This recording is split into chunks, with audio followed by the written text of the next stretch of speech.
guys, welcome back to my channel and you're watching Leisha Time. Today I will be doing my adoption story. A lot of you guys were in between my first fight and the adoption story. So I'm going to go all the way back to 2004 when I was 10. My mom got the call saying that we all had to attend court. After she got that call, she became her attitude, like everything started to change. Like I could just feel her vibe. Everything about her felt nervous, and she kept telling my dad, she didn't want to bring me, and I really didn't understand what was going on. So we went to court, and if you guys know how court is a very long process. We got there around 7:30, I would say, and we waited for like 2 hours, and then we finally got called. When they called us by last name, we got up and we walked towards the door, and they had a man standing there, and he was like, "No, sweetie, you can come with me." So I'm like, okay, my mom went up in the courtroom, and me and him, we were walking, and he was basically trying to entertain me to get my mind off my mom, because I was still wondering where and why I couldn't walk in the courtroom with her. So all of a sudden my mom comes out, and she's crying hysterically, like crying bad, and she's trying to push past the people, like the social workers and the guards that they had that was restraining her, and she's like, I want my daughter. So of course I started getting emotional. I started crying. I wanted to go by my mom, and the guy was like, well, let's go walk around a corner. I need to talk to you. So I'm like, okay, we walk around a corner, and he was like, well, what they're planning on doing is letting you go stay with another family until we help your mom. In my head, I didn't think anything was wrong. I didn't know, I was trying to figure out what was wrong with my mom and why I couldn't go back home. So then, I started crying, and I'm like, I want to see my mom. So I guess after they calmed her down, that's when they set us all together in a room with the judge and the social worker. And the judge turned to me, and she's like, well, sweetie, we're going to let you go stay with these nice people until we get the help for your mom. And my mom's crying, hugging me tight, and then she finally tells me, just go with them, you'll be back home soon. So I go to school. They bring me back to school because it's still 10 o'clock. I was still able to go back to school. I go back to school, and I resume like my normal day, just playing and stuff. Then my teacher calls me in from recess, and she tells me, I'm sorry for everything that's going on, and just keep your head up. You're such a beautiful girl, and you have a beautiful personality. And in my head, I'm like, what is going on? I'm very confused. I'm asking her questions, and she's like, well, I don't know. So after the school bell rang, I'm expecting my mom to come get me, and there was the social worker, the lady I recognized from the courtroom. And she's like, well, I'm taking you to Walmart so you can get your clothes, and so I can bring you back to the people so you can meet them that you're going to be living with. And I didn't have anything but the school clothes that I had on my back, and that's it. So, I'm like, yay, we're going shopping. So we go to Walmart, and we're picking out all the clothes and stuff, and then we get in a car, and then she's like, we're about to go meet the people you're staying with. And that's when it hit me. I'm like, I'm really not going back home, because I just got new clothes. I wanted to go back home, show my mom, I was just excited to tell her, everything that was going on. And she's like, you're not going back home. I'm about to bring you to meet your new family, your temporary new family.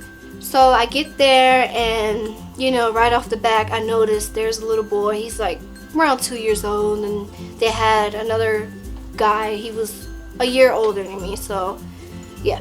So we're sitting down, and I'm just observing, looking at everything, and I'm like, this is a pretty nice house, because where I came from, things didn't really look too nice, and I was used to that. So this was a whole different new environment for me. So the social worker was like, this is your foster mom, and she introduces herself, and we're talking, and she's like, you ready to go see your room? And I'm like, I remember asking her, I get my own room? And she's like, yeah. So we walk in a room, and I immediately just start like, I want to call my mom. I want to tell my mom. I want to show her my room. And they're like, oh no, sweetie, we can't do that right now. This is where you're gonna be for until we get your mom help. That's everything they kept telling me, until we get your mom help. So I'm just like, okay, you know, I'm sleeping over. I'm not gonna really be living here that long, you know. I'm gonna be able to see my mom tomorrow. So I'm gonna fast forward all the way to when they started doing my home visits with my biological mom.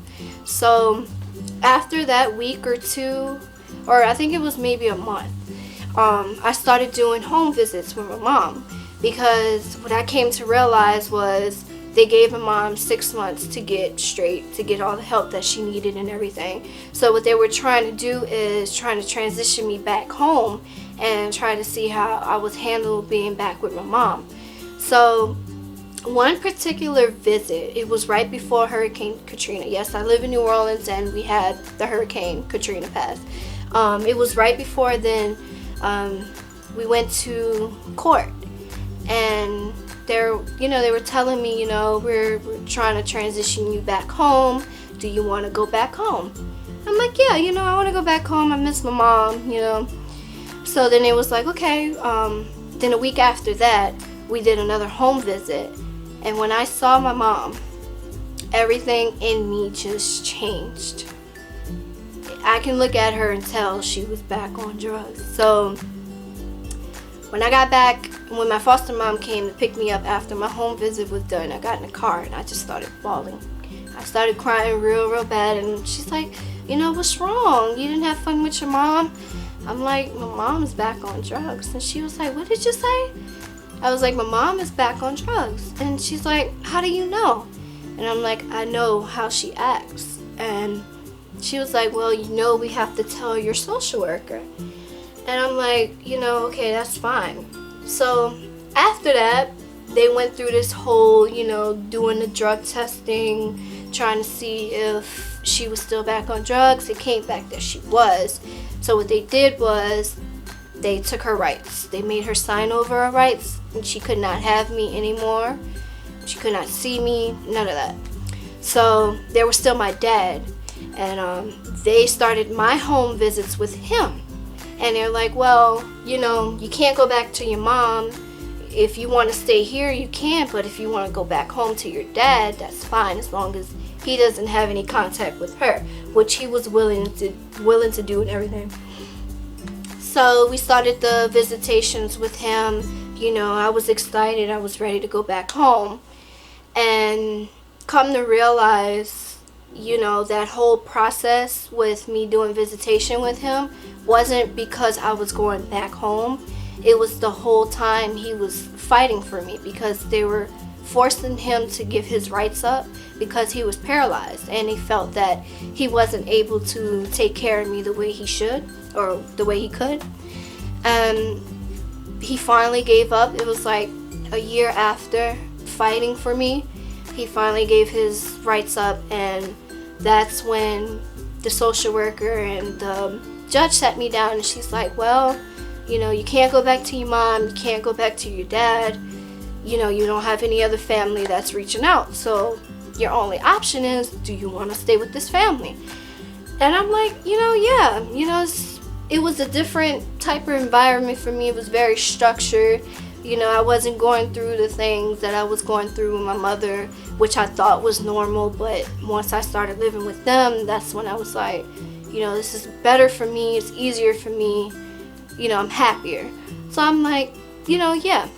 So my 8th grade year, it took me when I was in the 3rd grade. My 8th grade year, I finally got adopted. That whole process took that long for them to finalize the adoption. So guys, that pretty much concludes my adoption story. I hope you guys enjoyed. And if you do have any comments or any of your stories that you would like to share with me, you can go ahead to either send it through my social media, or you can leave it down in the comments below. Don't forget to subscribe and give this video a thumbs up, and I'll see you guys in the next video. Bye.